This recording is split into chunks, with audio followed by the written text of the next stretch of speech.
हम डिस्कस कर रहे थे कि एसिड हमारे पास, हमने कहा कि एसिड में क्या चीज़ कॉमन होती है, हम एसिड का जनरल फॉर्मूला डिराइव करते हैं, ठीक है। तो एसिड में जो चीज़ कॉमन है दैट इज पॉजिटिव, ठीक है, एंड हम साथ लिख लेते हैं A can be anything, A can be Cl, A can be NO3, A can be SO4, ठीक है। तो ए कुछ भी हो सकता है, लेकिन मेन चीज़ क्या है, प्रोटॉन का होना, ठीक है। इसी तरह फॉर एग्जांपल अगर मैं बात करती हूँ बेस की, ठीक है, सो बेस के लिए हम लिखते हैं NaOH फॉर एग्जांपल, ठीक है। इसी तरह मैं लिखती हूँ कैल्शियम हाइड्रोक्साइड, मैं लिखती हूँ पोटाशियम हाइड्रोक्साइड। तो बेस में हम देख रहे हैं कि हमारे पास कौन सी चीज़ कॉमन आ रही है, हाइड्रोक्सिल आयंस कॉमन आ रहे हैं। सो बेस का फॉर्मूला मैं जनरेट कर सकती हूँ OH और साथ में लिख लेती हूँ B, यानी कि यहाँ पे OH का होना ज़रूरी है बेस के केस में, सही है। नाउ अगर मैं यहाँ पे देखूँ, this is the general formula of acid, और अगर मैं इसको आयोनाइज्ड फॉर्म में लेके आऊँ तो मैं देखती हूँ कि ये हमें क्या देगा, ये H positive plus A negative. इसी तरह अगर बेस की आयनाइजेशन करवाई जाए तो बेस हमें क्या देगी, B positive plus OH negative, ऐसा ही है। तो हम देखते हैं कि ड्रग दो फॉर्म्स में एग्जिस्ट करती है। यहाँ पे अगर हम देखें तो ये जो ड्रग है, ठीक है, फॉर एग्जांपल एसिड है, तो ये यहाँ पे कौन सी फॉर्म में है, दिस इज अनआयोनाइज्ड फॉर्म, ठीक है, और यहाँ पे ये क्या है, दिस इज आयोनाइज्ड फॉर्म। इसी तरह अगर मैं बेस को देखूँ तो बेस यहाँ पे क्या है, बेस यहाँ पे अनआयोनाइज्ड फॉर्म में है, जबकि अगर मैं यहाँ पे देखूँ तो यहाँ पे बेस क्या है, आयोनाइज्ड फॉर्म में है, ऐसा ही है। तो हमने पहले कहा कि बॉडी लव्स अनआयोनाइज्ड थिंग्स, ठीक है। तो आपके पास जो अनआयोनाइज्ड चीज़ें होंगी वो बॉडी में जल्दी एब्जॉर्ब हो जाएंगी। इसके अलावा मैंने आपको पहले ये भी बताया था कि ड्रग्स हमारे पास दो तरह की होती हैं, यहाँ पे हमने देखा, ठीक है। एक हमारे पास होती हैं एसिडिक ड्रग्स और दूसरी हमारे पास होती हैं basic drugs, and I told you कि एसिडिक ड्रग्स एसिडिक मीडियम से एब्जॉर्ब होती हैं, जबकि बेसिक ड्रग बेसिक मीडियम से एब्जॉर्ब होती हैं। तो मैं ये रीज़न समझाने की कोशिश कर रही हूँ कि क्यों एसिडिक ड्रग्स एसिड मीडियम से एब्जॉर्ब होती हैं और बेसिक ड्रग बेसिक मीडियम से एब्जॉर्ब होती हैं, ठीक है। तो फॉर एग्जांपल अगर मैंने लिखा ये आपके पास एसिडिक ड्रग है, ठीक है, ये आपके पास डिसोसिएट हुई और इसने आपको दिया H positive plus A negative ions, ठीक है। मैं कहती हूँ कि ये ड्रग 50% आयोनाइज्ड हो गई है। इसका मतलब क्या है कि ये ड्रग मैंने 100% दी थी, ठीक है, उस 100% में से 50% आयोनाइज्ड हो गई है और 50% कितनी रह गई, अनआयोनाइज्ड रह गई, ऐसा ही है। तो हम अगर थोड़ी सी केमिस्ट्री की तरफ जाएं तो हम देखते हैं पीएच का फॉर्मूला क्या होता है, पीएच इज इक्वल टू पीके, जो कि हेंडरसन इक्वेशन है, प्लस लॉग ऑफ, ऊपर हम लिखते होते हैं, ऊपर हम क्या लिखते होते हैं, आयोनाइज्ड फॉर्म, राइट, और नीचे हम क्या लिखते हैं, नीचे हम लिखते हैं अनआयोनाइज्ड फॉर्म, ऐसा ही है। तो अगर हम इस इक्वेशन को इसमें अप्लाई करें तो हम देखते हैं P H is equal to P K A plus log of, ऊपर हमने आयोनाइज्ड फॉर्म लिखी यानी कि ए नेगेटिव, और नीचे हमने अनआयोनाइज्ड फॉर्म लिखी यानी कि एच ए, और हमने ये कहा कि ये 50% आयोनाइज्ड हो गई है और 50% अनआयोनाइज्ड रही है, ऐसा ही है। तो 50 और 50 कैंसिल हो गए तो हमारे पास क्या आ गया है, 1। सो अगर हम इस इक्वेशन में पुट करें तो हम देखते हैं P H is equal to P K A plus log of 1, और हमें ये भी पता है लॉग 1 इज इक्वल टू 0, ठीक है। तो अगर यहाँ पे 0 आ जाए, ये पूरी टर्म 0 हो जाए तो पी एच जो है वो किसके इक्वल हो जाएगी, पी के ए के इक्वल हो जाएगी। सो अगर आपसे कोई पूछे कि पी के ए क्या है, सो हम कह सकते हैं P K A is numerically equal to P H, कब, जब ड्रग जो है वो 50% आयोनाइज्ड हो जाती है। जब ड्रग 50% आयोनाइज्ड हो जाएगी इट मीन्स कि वो 50% अनआयोनाइज्ड फॉर्म में भी है। ऑल राइट, नाउ हम देखते हैं कि फॉर एग्जांपल हम बात करते हैं कि एक हमारे पास होती है, देखो जनरली हमारे पास जो नॉर्मल पीएच होती है वो कितनी होती है, न्यूट्रल पीएच मैं अगर बोलूँ, न्यूट्रल पीएच की बात करें तो वो हमारे पास होती है 7। जब मैं 7 से पीएच को बढ़ाऊंगी तो इट मीन्स कि वो किस तरफ जाएगी, अल्कलाइनिटी की तरफ जाएगी। और अगर मैं 7 से पीएच को कम करूंगी तो वो हमारे पास किस साइड पे जाएगी, वो हमारे पास जाएगी एसिडिक साइड पे। ऐसा ही है। तो मतलब ये है कि मैं पीएच को जब बढ़ाऊंगी तो वो इंक्रीज करूंगी तो वो अल्कलाइनिटी की तरफ आएगी, और अगर मैं डिक्रीज करूंगी तो वो एसिडिटी की तरफ आएगी, राइट। सो अगर फॉर एग्जांपल मैं इस फॉर्म को देखूं, इस इक्वेशन को हम लेते हैं, ठीक है। अगर मैं चाहती हूँ कि पीएच बढ़े तो मैं यहाँ पे क्या करूँगी, यहाँ पे पहले मैंने क्या किया था, 50-50 रखा, log 1 आया विच इज़ इक्वल टू 0, यानी कि पीएच और पीके इक्वल आ गए। लेकिन अगर मैं इस चीज़ को बढ़ाना चाहती हूँ तो मैं क्या करूँगी, मैं ऊपर देखो, जब भी कोई चीज़, ये वैसे भी आपका मैथमेटिक्स में आपने पढ़ा होगा ना, जब भी न्यूमिनेटर बड़ा होता है और डिनोमिनेटर छोटा होता है तो आंसर हमेशा पॉजिटिव में आता है। ऐसा ही है, ठीक है। तो यहाँ पे मैं नोमिनेटर को बड़ा रखूँगी। नोमिनेटर को बड़ा रखने से मुराद क्या है कि मैं आयोनाइज्ड फॉर्म को ज़्यादा रखूँगी, ठीक है। जब मैं आयोनाइज्ड फॉर्म को ज़्यादा रखूँगी तो फॉर एग्जांपल करके देख लेते हैं, ठीक है।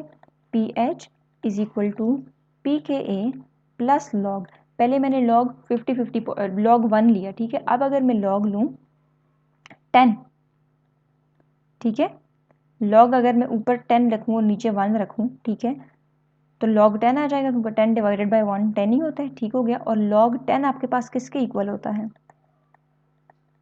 log 10 इज इक्वल टू 1, ठीक है।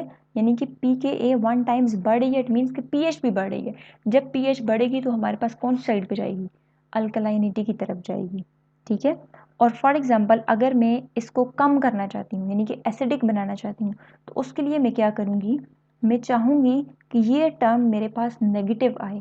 और ये टर्म मेरे पास नेगेटिव कब आएगी, जब मैं डिनोमिनेटर को ज़्यादा करूँगी, क्योंकि मैथमेटिक्स का अगेन रूल है, जब डिनोमिनेटर ज़्यादा होता है नोमिनेटर कम होता है तो आपके पास आंसर हमेशा नेगेटिव में आता है, राइट।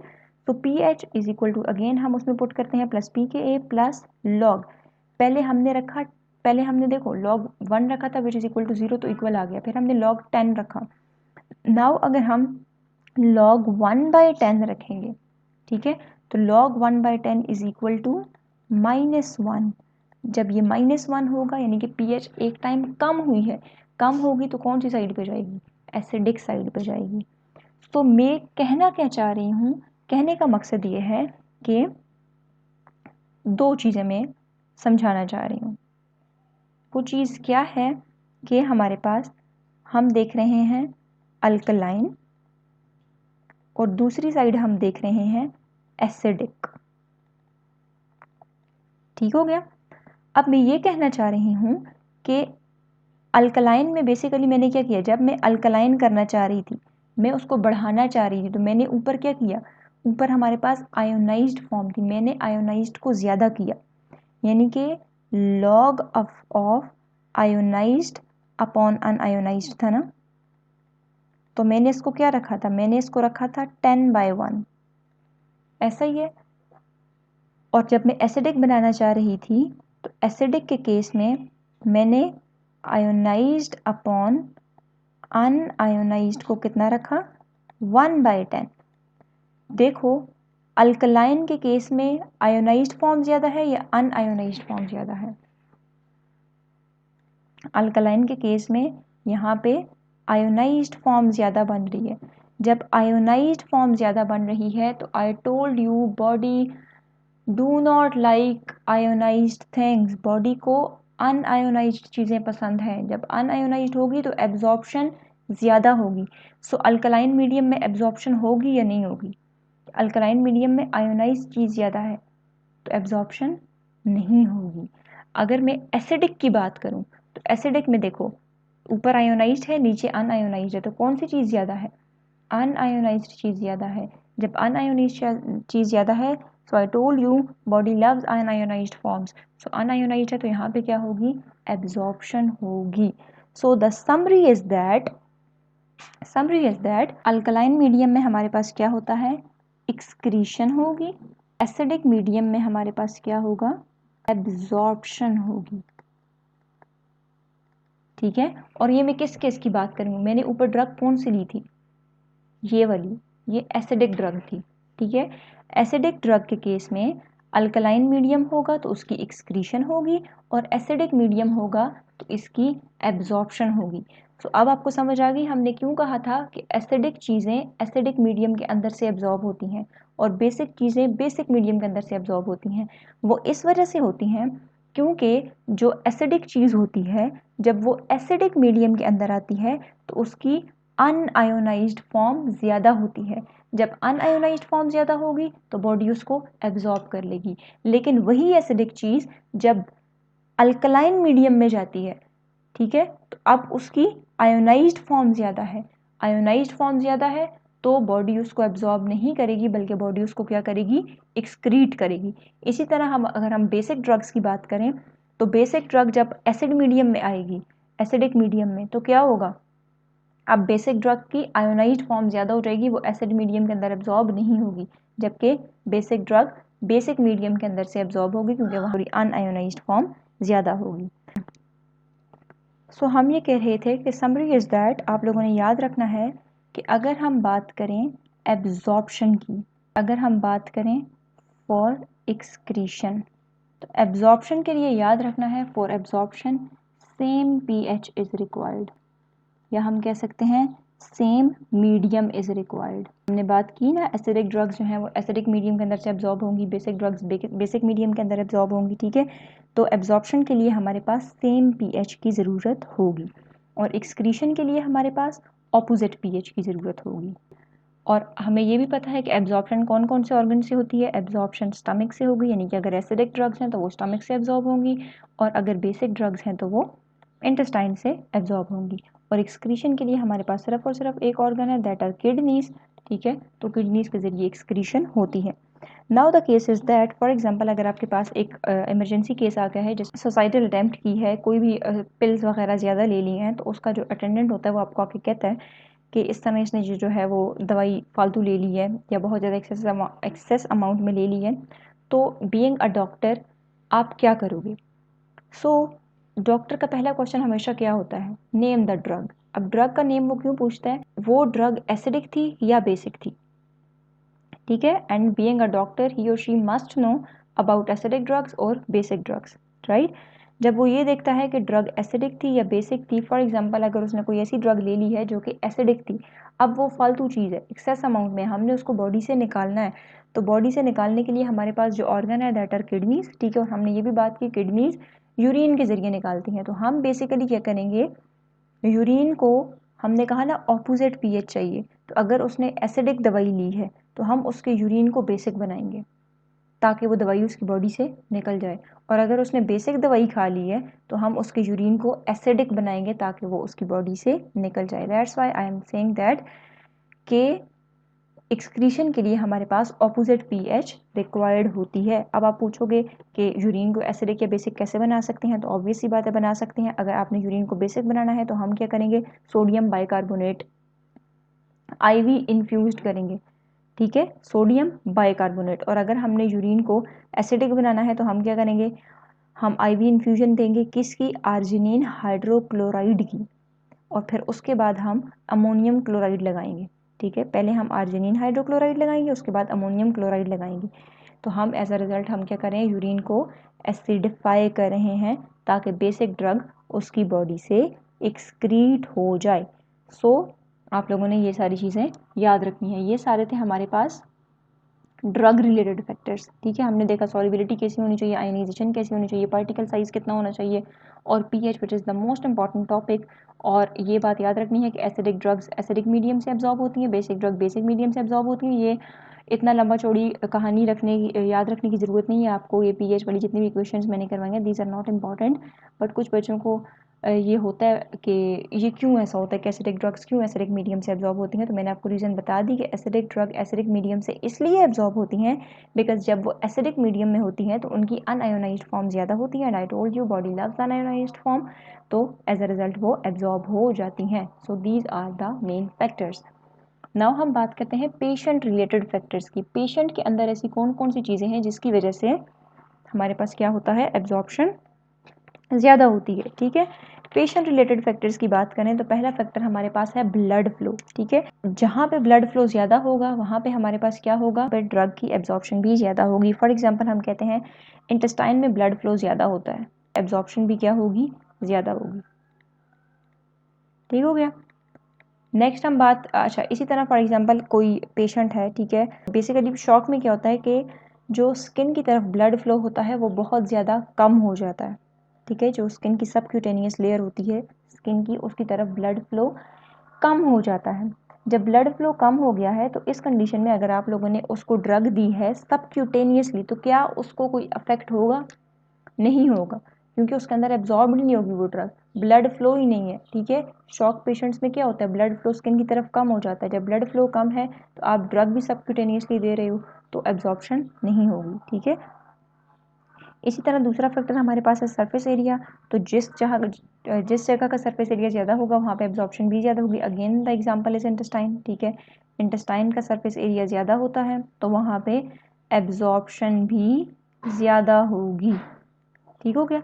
उसके बाद हम क्यों, अच्छा इंटेस्टाइन का सरफेस एरिया क्यों ज़्यादा होता है, क्योंकि वहाँ पे माइक्रोवेलाई प्रेजेंट होते हैं, ठीक। नेक्स्ट हमारे पास है GIT पीएच, यानी कि गैस्ट्रो इंटेस्टाइनल ट्रैक की पीएच। तो पीएच पे हमने अभी इतनी लंबी चौड़ी डिस्कशन की है कि जो एसिडिक ड्रग्स होंगी वो एसिडिक मीडियम से एब्जॉर्ब होंगी और बेसिक ड्रग्स बेसिक मीडियम से एब्जॉर्ब होंगी। इसका मतलब क्या है कि एसिडिक ड्रग्स स्टमक से एब्जॉर्ब होंगी, ठीक है, और बेसिक ड्रग्स इंटेस्टाइन से एब्जॉर्ब होंगी, लिखने की ज़रूरत नहीं है। Next factor is gastric emptying time. अब गैस्ट्रिक एम्प्टीइंग टाइम का दूसरा नेम है इंटेस्टाइनल ट्रांजिएंट टाइम। अब ये है क्या, देखो गैस्ट्रिक एम्प्टीइंग टाइम ये है कि वो टाइम जिसमें जल्दी से जल्दी आपका स्टमक खाली हो रहा है। द केस इज डायरिया, ठीक है। अब डायरिया में बेसिकली क्या होता है, आपका स्टमक आपका इंटेस्टाइन जल्दी से जल्दी खाली हो रहा है।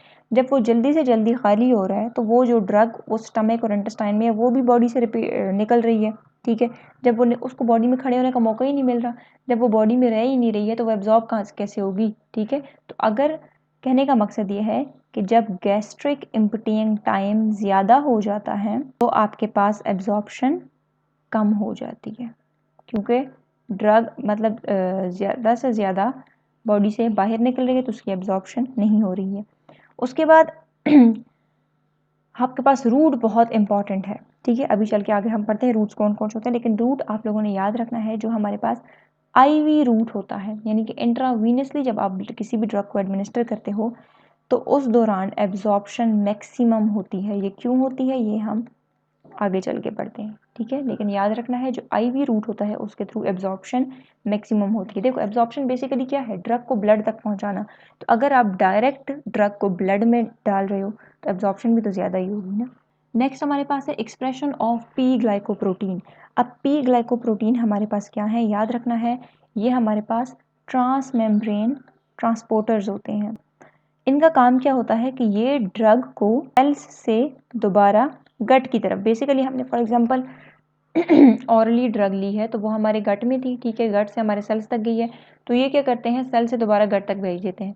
तो जब ये ज़्यादा होंगे तो एब्जॉर्प्शन ज़्यादा होगी या कम होगी, ऑब्वियस सी बात है कम होगी, ठीक है।